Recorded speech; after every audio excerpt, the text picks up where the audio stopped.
Cyber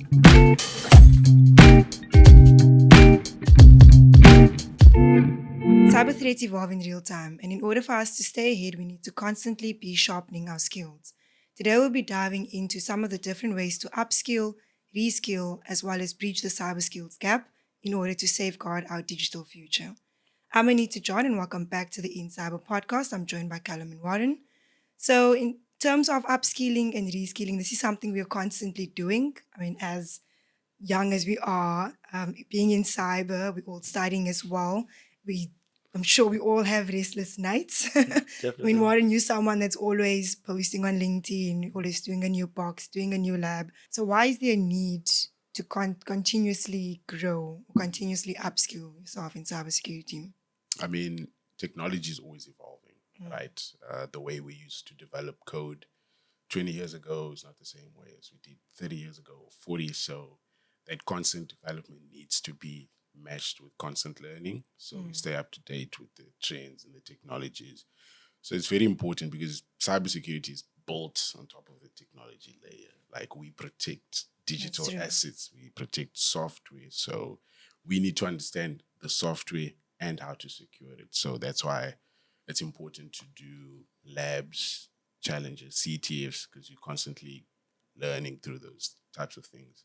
I mean, the most important thing is that, like, you saw a computer 50 years ago. It was the size of this room, but it can do about a quarter of the things that a computer this size can do, you know. And I think that with that comes the speed, the response time that you need to have in order to, you know, not have a hacker get into information that you really don't want them to have access to. And I think there's a lot to say when there's cloud, there's networks, there's physical security that you need to worry about that keeps on upgrading every single day, if not every year. And I think you need to stay up to date. Even we see with, like, surveillance audits, as you would know, like, they constantly are changing their exactly what was going on, and their risk will increase or decrease depending on the situation. Yeah, I was just about to add, of course, as technology also changes, there's new risks that gets introduced into the market, and how can you, to your point, how can you secure something without understanding it? How can you secure a system without understanding the risks? And, you know, with things like AI and all of these things, is obviously new risks introduced. And even though you already know the basics or foundations or even a certain level, there's always going to be something new that you have to learn. So it's a very exciting, I think, actually, the fact that it's not very stagnant. Yeah, like, there's always a need to upskill. Even the CEO is always learning something new. It's not just for interns, it's not just for people at lower positions. Everybody in cybersecurity has to constantly grow.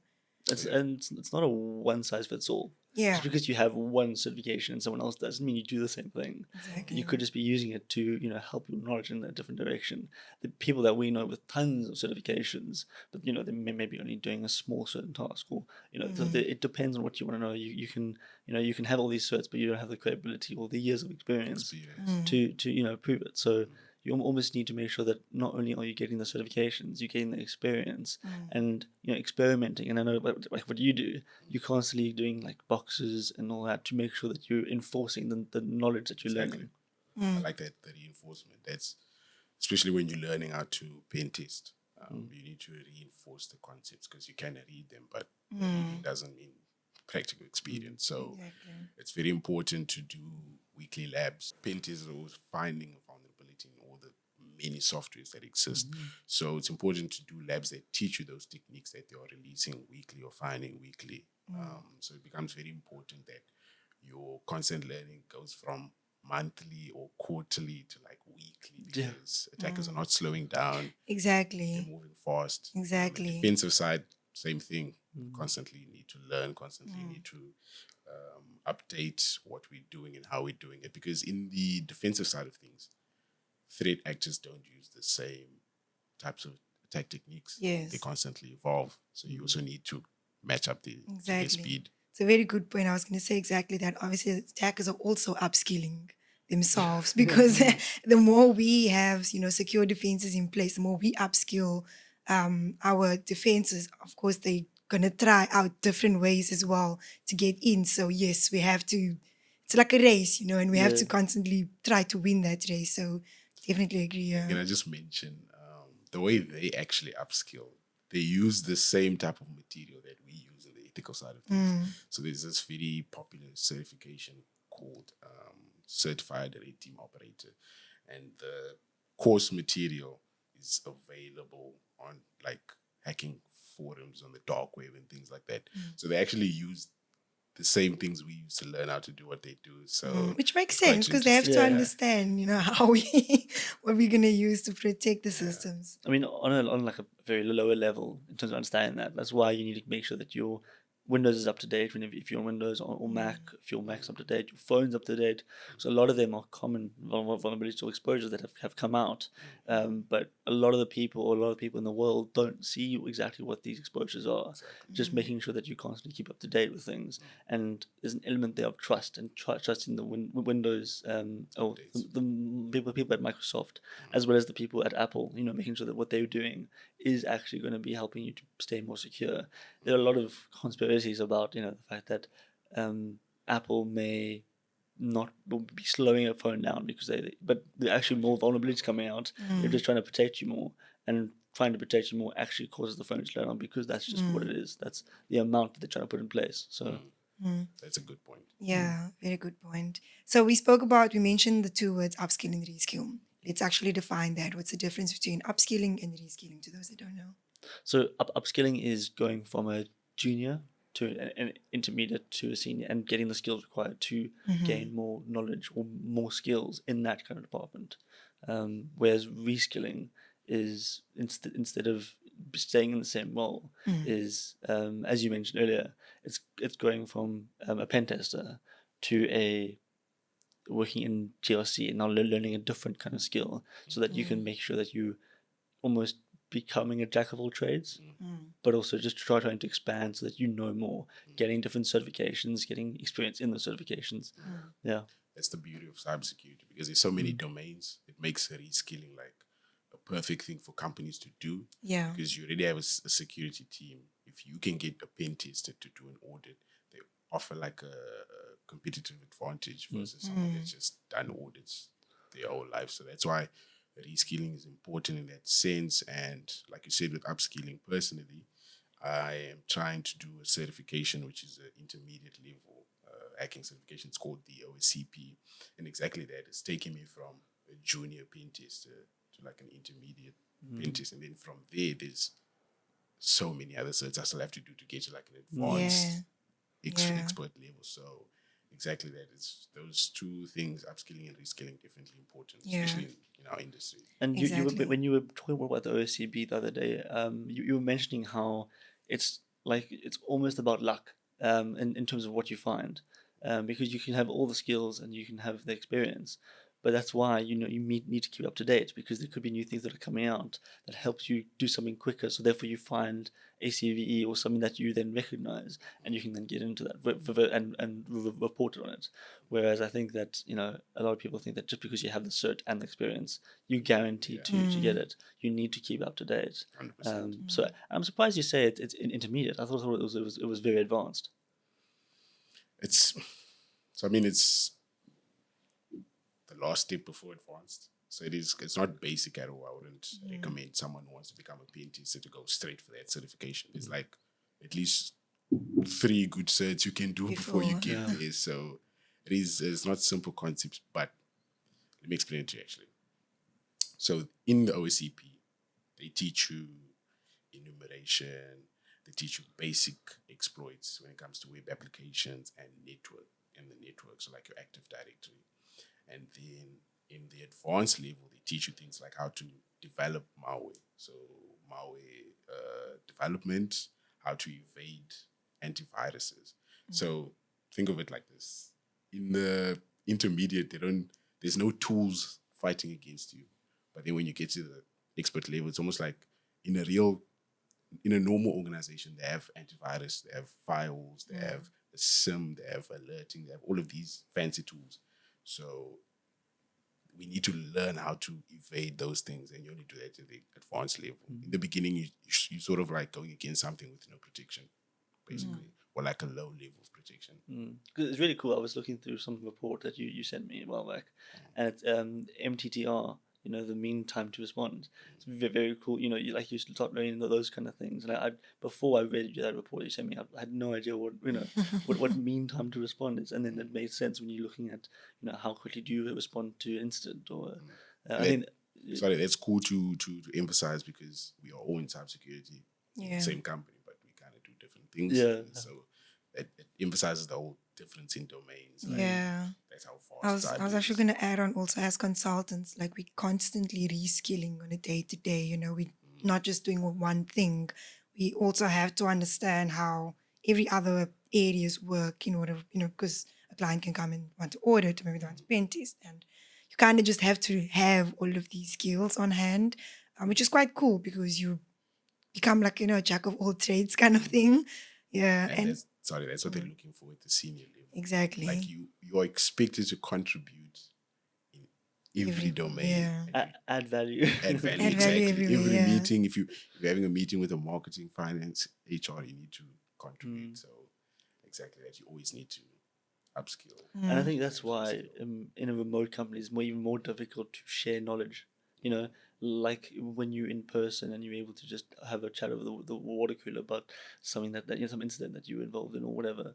It's interesting to learn about that stuff, but you don't really have the same effect when you're remote. But I think sharing knowledge is actually the best thing that you can do. Definitely. I know it's something we are looking into doing, but we should definitely encourage, especially when you're working remotely, to yes, exactly that. When Warren works on a pen test, then he shares it to everybody, or feedbacks, how it went, what he did, so that we all have at least some sort of understanding on how to do it, at least how to read the report, because again, as consultants, we have to understand that. And you mentioned, like all those fancy tools. That's also a form of upskilling, like learning a new tool. Yeah, because again, in cybersecurity, there's a lot of tools that you'll be using. So that's also definitely a form. New tool. Every day is a new tool, exactly. So you need to stay up to date.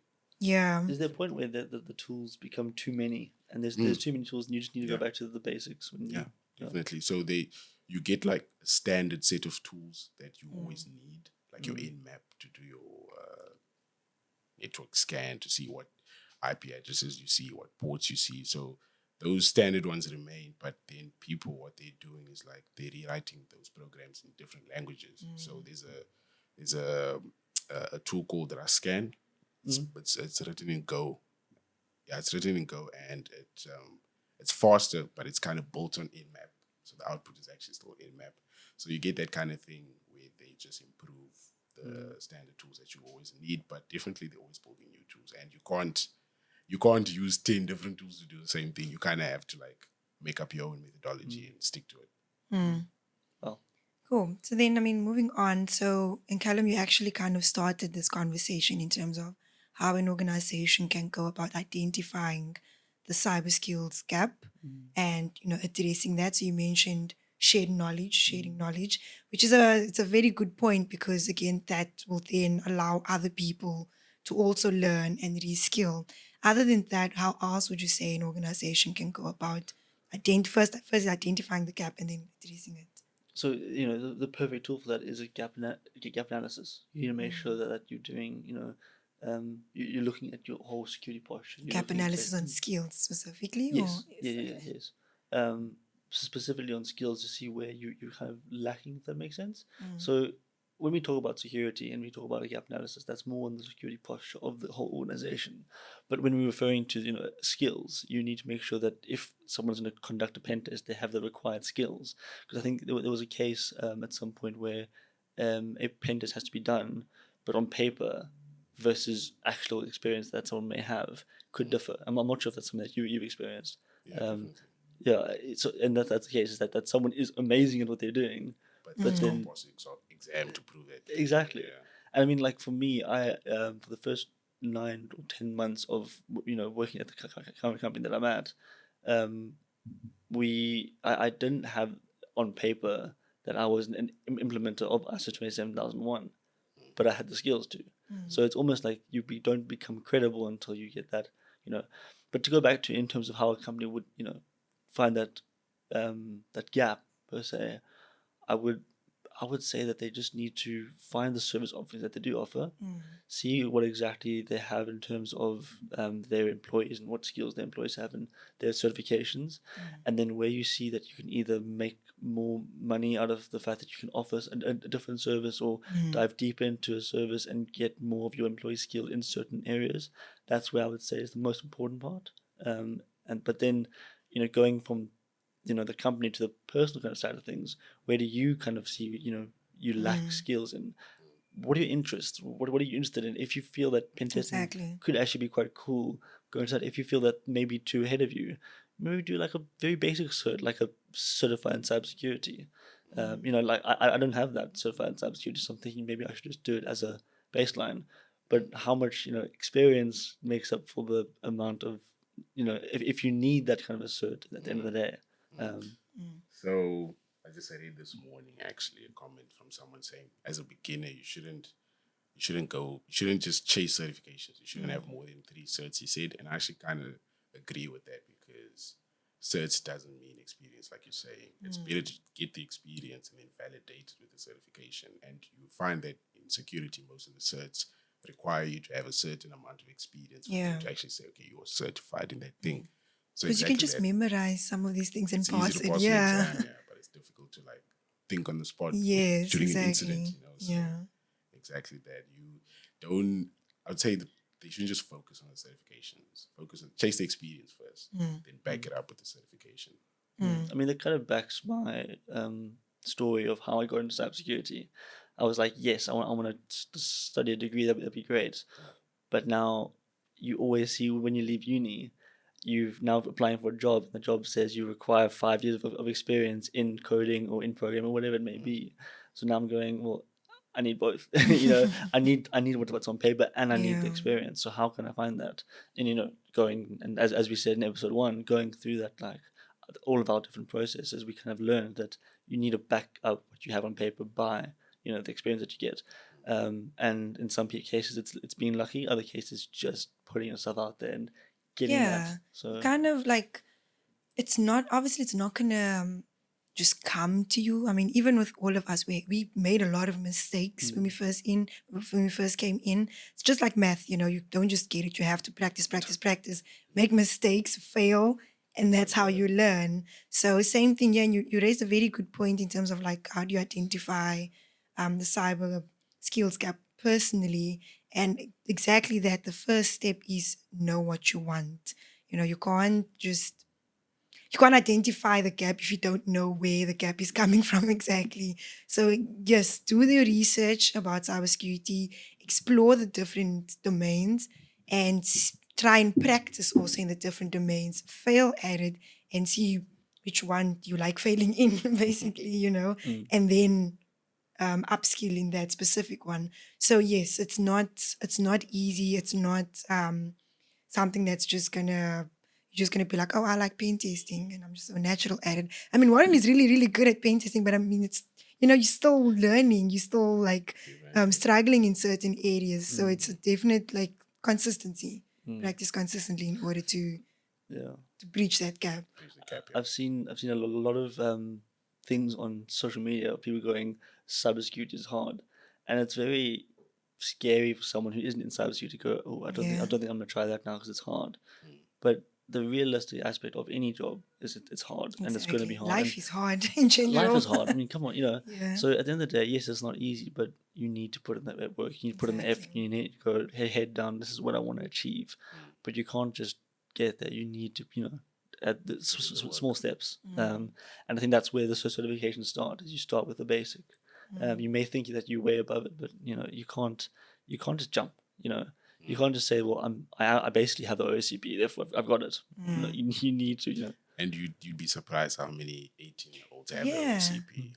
because it's easy to study for 3 months. For certain people, it's easy. For certain people, it's not. So I saw on LinkedIn there's like the 16-year-old hacker, hacker, something else, and he's like super it's skilled, Italian, yeah. but he can't obviously work right now. But like he's so skilled, and exactly to your point, a 16-year-old can get the OECP. So I mean, yeah, The moment he's done at school, he's gonna get offers left, right, and center. 100%. But the other thing to remember is that, I mean, I don't know who this 16-year-old is, but there's a possibility that, you know, you may not have the people skills. You may have a really good skill in some aspect, but you're not able to report on it. You're not able to communicate it. You're not, you know, so you can get in somewhere, but you know, do you have the other side? And I think that's what makes up, you know, Warren. You know, he has those people skills. And I'm so sorry we pointed to you a lot right now. Thanks. Just shows you the best. But it's No, like that's a very good point, because again, like a lot of people in the year cybersecurity, they just think about the technical aspect to it, but there's also that, again, I'm going to use your word, and when you're pen testing, it's not just you pen testing and okay, broke into your system.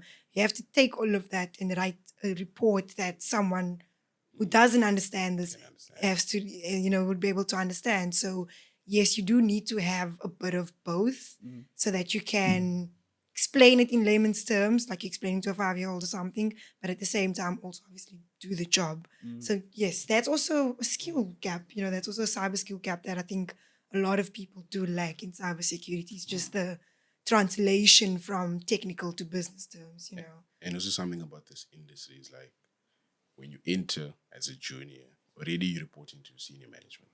There's no like, okay, you're a junior accountant, you report to the intermediate accountant. No, straight directly to the senior management, because most organizations don't have big cybersecurity teams. So you do need to have that people skills element, always improving your emotional intelligence, your communication skills, your presentation skills.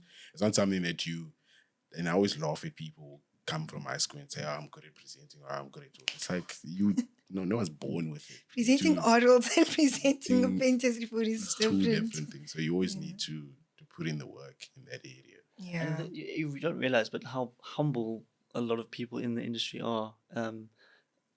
It's actually it's a high number, but it's also, you don't see it because it's actually the people who are humble, the quiet ones, guys who are just sitting behind there, they're getting the work done, the work's coming out in the day. They aren't the people on the call talking a lot. And I know I've been one to talk a lot recently, but it's Recently. Sorry. But in that case, is you've got to make sure that you're putting in the work, but you're not, you know, gloating about it. And I know there are people who naturally they want to talk about themselves, they want to, and that's absolutely okay. But it's, you know, the more humble that you are, the more that you can get out of it, and the more that you support each other. I'm not going to mention the same quote again that I keep mentioning about the African proverb, but yeah, it's that. Let your work speak for itself. Exactly. Yeah, exactly. So we've been talking a lot about the different learning pathways that we can take. You've mentioned the 2-hour hack the box, you know, those kind of labs. We've mentioned cybersecurity certifications as well. You also mentioned the degree, which is also another path. Obviously, there's no set way to getting into cybersecurity, right? And we can talk about, all the different kinds of ways. We can talk about, and we've already spoken about how we got into cybersecurity, which is all actually different. Similar but different. Unconventional, some could Yeah, say. exactly, the unconventional way. So let's unpack that. Let's start with, the degree side of things.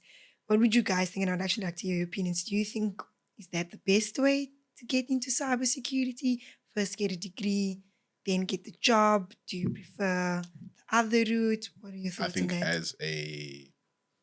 let's say I was a CISO and I was hiring talent for my team, I wouldn't say the barrier of entry is a degree, but I would want someone who's interested in pursuing a degree while working. I know it seems like a lot to ask for, but if you want it, there's nothing stopping you from getting it. So if people feel like, oh, no, I don't want to do certifications and a degree to get to work for you, that's fine. But I think you always get people that are willing to put in the effort.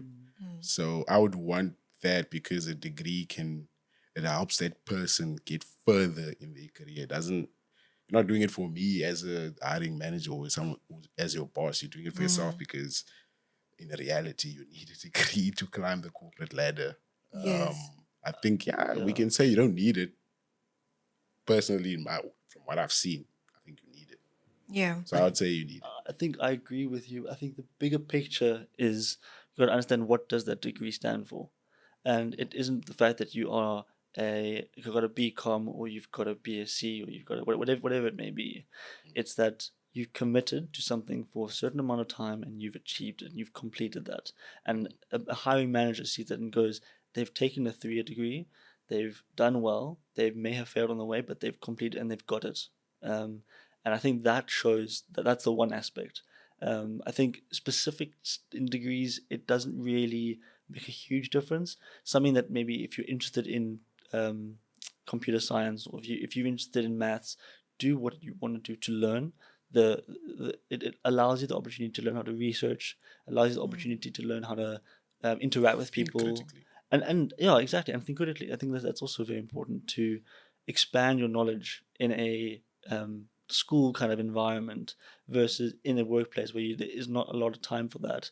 But also you make sure that the time that you're spending researching at work is minimal by using what you've learned at university. Question, Callum. Sorry. So on that note, would you say that same thing applies to someone that went to college? What do you mean by college? So like, let's say it's not a degree, but they have, I don't know, a higher certificate in a college or something. Would you Like going to say CPUT and getting a like degree. like Going Rosebank to, like, College or Boston Rosebank College, you know, They like also offer college. degrees, so it's the same thing. I'd say But if it's not a degree, but more of like a it's certificate, like a course. like like a course, yeah. So I think it's the same as a certification almost. You're given you are certified to do a certain thing, whatever Fair that may point. be. The thing is, one, it's period of time as well. Like you got to make sure that the time that you're spending is, if you've done 5 courses in all 2 months, your manager that's hiring you knows that you've done 4 2-month courses. He doesn't know that you're able to stay on a job for 6 months and Yeah. deliver. I think the other thing is that it gives you a backing.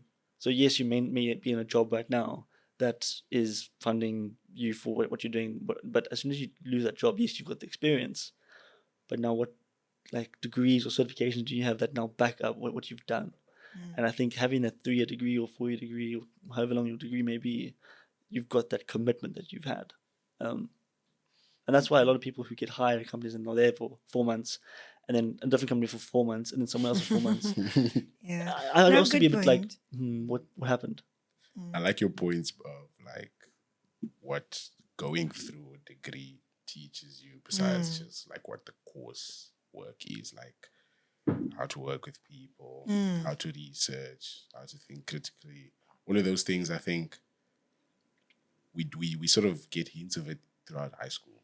So I wouldn't say that you need to go to university to get those skills to be able to work in a corporate sense. No, I think you're able to work on those skills at the same time. So if you're learning it from school, you apply it at your workplace. And I think all of those things are overlooked when in the Yeah. conversation of, do you need a degree to do the job, gets brought up.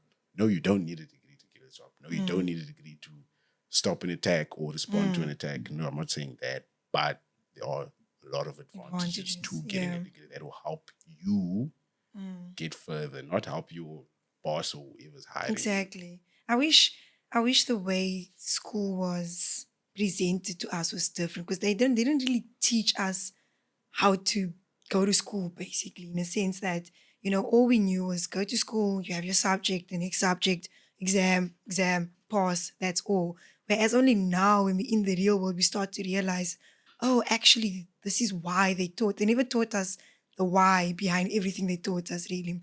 Even in varsity, like like you say, they just teach you the coursework. In maths, they just teach you a new formula, how to do this, but they don't actually teach you why. They don't really say, this is actually to help you with your critical thinking. This is actually to help you with how you analyze things. It's just learning a formula and doing it. And that's where I think the system is a bit rigged, because then people just like become, when they go to school, a lot of students just like, they're just doing school based off memory, or they're doing it just because that's how the system is. And it's a step in life that you have to take. But if you went with a different approach of, I'm actually training my brain, you know, or reprogramming my brain to think and act a certain way, then it makes a big difference. You know, then you're not just like sliding through it just for the degree, Yeah. but you're actually learning something, and you're learning a skill that you can then use in the real world. And I think, yeah, that's, if any lecturers watching out there, please change the system. Well, I think that's what we kind of got to do as well. We got to try and convince the lecturers to understand where we're coming from. There's a lot of maths that you realize is useful, but you Yeah. only realize that at the end. In terms of the degree as well, it also, when you're in a job or when you're in a company, you're able to then sell yourself more to a client with that accreditation that you've got. So, for example, if you are now a company that's certified in ISO 27001, it's now more attractive to someone else that you know, or if you've got three guys with Azure fundamentals or whatever the certification is, there's a higher chance they're going to hire you because you've got people who are certified in that specific, you know. So, you know, and degrees kind of play a role in that. You know, if there's someone who's in law and they're in HR as well, it's actually a use for that person to be, you know, involved in a lot of things you're doing because they're adding value in different areas. The competition out there is tough, especially in cybersecurity, and to your point, there's a lot of people applying for that same job. So of course they're going to take the one person that shows the passion. On top of that, they have a degree. On top of that, they have certifications. On top of that, they have a portfolio, compared to someone that just says, oh, hey, I want to be in cybersecurity. So it's the same thing like getting into varsity. We all maybe did the same subject, but they're going to take the one with the 90% over the one with the 40%, because life is a competition at the end of the day. So got to do your best, do all that you can to get what you want. And then in terms of other learning pathways, I know we spoke a lot about degrees. That's obviously not the only way to get into the industry. So there are other options, like you can build a portfolio. Maybe someone that doesn't have the means to go to university, you could still show your skills by building a portfolio. So how would you go about doing that? How can we, tell people, or how can we advise people to go about doing that? So if you want to venture into the painting side of things, I would say look at the popular platforms like Try Me, Hack the Box. They have pathways actually, like that will teach you all the relevant modules that you need to become a pen tester. And then there's certification that you can take to validate what you learned. So that's one way. And then while you're doing that, you're doing these challenges, CTFs, labs, and you're documenting it. You're putting it on your LinkedIn. And if you so interested in it, you can start building your own tools, putting them on GitHub, open source these tools, and make an impact in the community.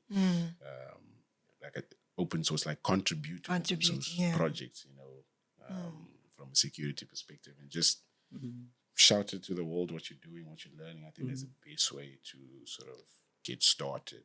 I saw someone who got a job from exactly that. He had uploaded a image of his GitHub. On the bottom there it says like the green or blue dark dots where you have contributions. He for the entire 3 months, whatever it was, he had contributed every single day to something. And after posting that, the post went viral, and from that he got a job. And it's that sort of things, because you've dedicated and you're contributing to projects. You're doing something that's free with the skills that you've learned. Like I can go buy a book for 10, 15 rand and then learn how to program, and from that then create something that is then so, and you can probably do that on a 2 gigabyte RAM laptop. And all of this is free actually. You don't even need to spend 15 rand. Exactly. YouTube is AI. Yeah. Exactly. Skills are free these days. Yeah. Exactly. And to both your points, with that is also you can leverage the community. So like you're saying, obviously contributing to open source projects. You can also just volunteer at some companies if you want to sharpen other skills that's maybe not so technical, maybe something like implementation or auditing.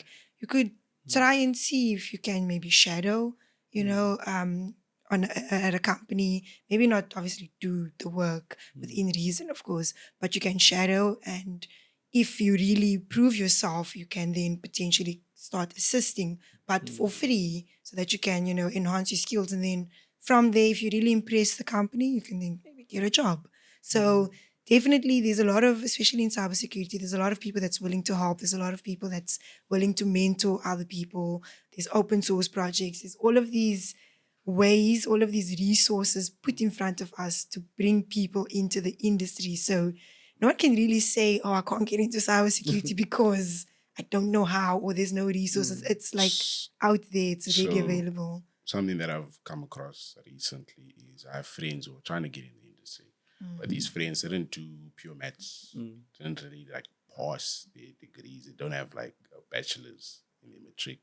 Most of them have diplomas. And when we look at UNISA's website in terms of maybe doing like a high certificate, you can't do it because you didn't do pure maths. So you actually can't do a diploma or degree in any tech-related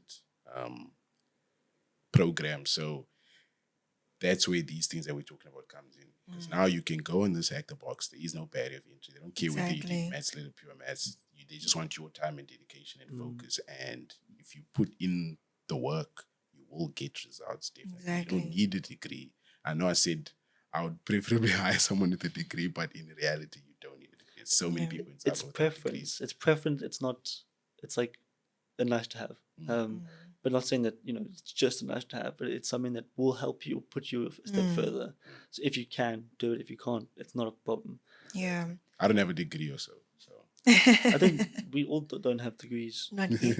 Not yet, yeah. So it's exactly. Yeah. But we're still champions for degrees. Yeah, exactly. And also there's a lot of there's a lot of competitions in cybersecurity, that can also again help you get into the industry. There's all of these hackathons, all of the CTF challenges, all of that also is, again, to your point, there's no barrier. They don't ask for you need to have a degree to do this competition.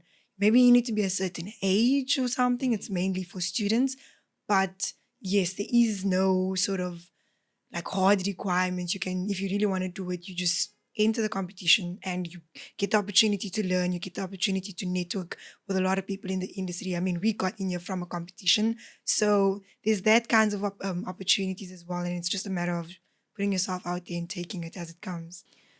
So there are obviously different learning pathways. We've only mentioned a few.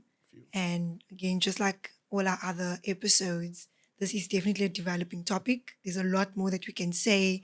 There's a lot more that we can, give advice about. And if there's anything else that you'd like to know, pop a comment, pop a message, let us know. We are happy to answer any further questions. But we'll probably revisit this again in the future as the industry grows. Like we said in the intro, cyber threats evolve in real time. We'll probably come back and speak about more ways to get in the industry, more tools that was developed, etc., etc. So thank you for tuning in. Thank you for watching. Thank you for listening. And we'll see you in the next episode. Cheers.